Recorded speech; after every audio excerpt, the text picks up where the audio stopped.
In this segment, we're going to take a look at California Common Beer. Now, this is one of the very few beer styles that is considered indigenous to the United States. It was created here and not in Europe or elsewhere. As far as the name goes, it's now called California Common, but it was originally known as steam beer.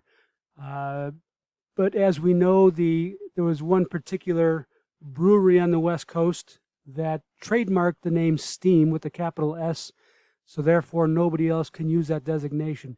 The name came about back in the 1870s or so. During the California Gold Rush, millions of people made their way into California hoping to stake their claim and get rich, striking gold. Because there was such an influx of people in a short period of time, towns sprang up, hotels sprang up, restaurants sprang up, and to slake the thirst of all these wannabe miners, the breweries also sprang up. But they didn't have the ability to produce lager beers, but they did have what we know to be bottom fermenting yeasts.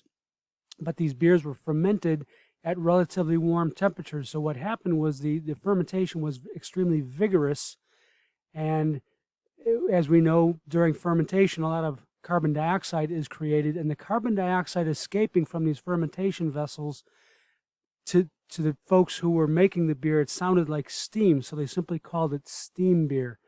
And today it's known as California Common. Now, the beer style itself, because they were using lager yeast at ale temperatures, warm temperatures, we know it now as a hybrid beer. As far as its vital statistics, 30 to 45 on the IBU scale, which means it's relatively high in bitterness, 4.5 to 5.5 on the ABVs.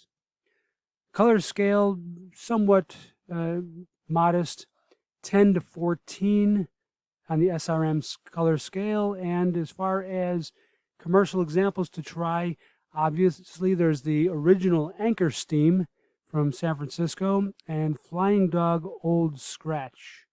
If you would like to learn more about beer, check out these books and these websites for more information.